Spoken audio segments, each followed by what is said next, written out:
FilmMagic TIME's Person of the Year 2017 is the silence breakers, women and men who had drawn attention to the issue of UAL assault. Yet the seemingly obvious choice wasn't without controversy. Standing on the cover, next to actress Ashley Judd and Uber engineer Susan Fowler, was Taylor Swift. Swift earned her place among the other silence breakers. Earlier this year, she was awarded $1 in damages after a jury found that DJ David Mueller had reached up her skirt and groped her during a meet and greet in 2013.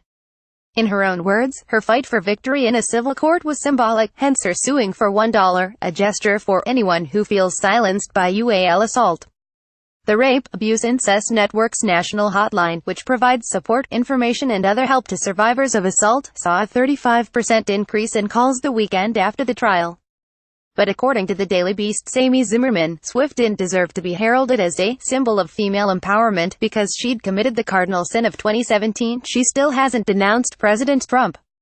In a piece titled, "Taylor Swift is no silence breaker," Zimmerman called Swift an out-of-touch, a clue-condemned fair-weather feminist who probably only agreed to do the Time interview on the condition that they didn't ask her about Donald Trump. Swift, whose political affiliation is unknown, has never publicly said a word in support of the president, but she's never out-and-out condemned him either, and for that, she's been drawing think piece side-eye since last year.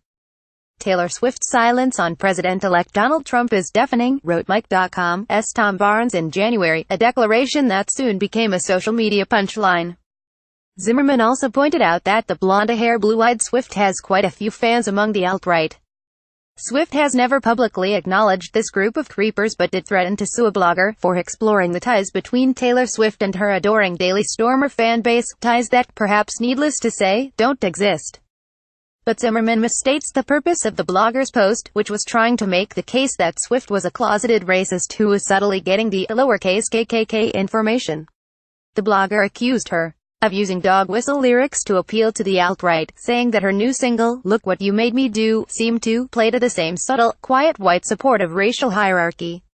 Really? Now, suing a virtually unknown blogger who calls you a racist is ridiculous, which is why the ACLU reprimanded her. But the blogger was making absurd accusations, not exploring her ties with the alt-right. And although Swift showed her support of the Women's March, tweeting, "So much love, pride, and respect for those who marched. I'm proud to be a woman today, and every day." Zimmerman blasted her for not physically marching in the parade. Who else is being held to that kind of ridiculous standard?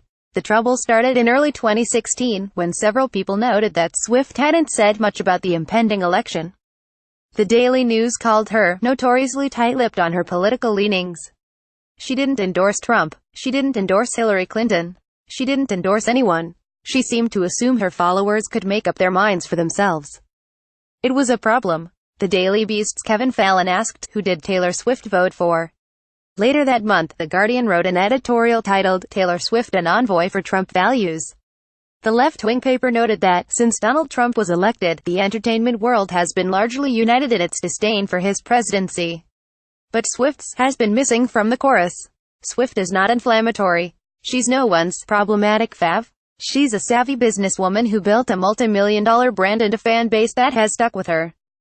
Through both her and her actions, she's empowered women. So why can't the feminist movement accept her? Has the mere thought that Swift might be a Republican an assumption backed by no real proof and refuted by those who know her really usurped the tangible good she's done for women? It seems so. Until Swift actually does or says something egregious, we should stop cornering her on her political beliefs. Her actions have spoken for her. She's pro-woman and pro-survivor. She thinks independently and doesn't let pressure force her to answer for the actions of men who she has nothing to do with.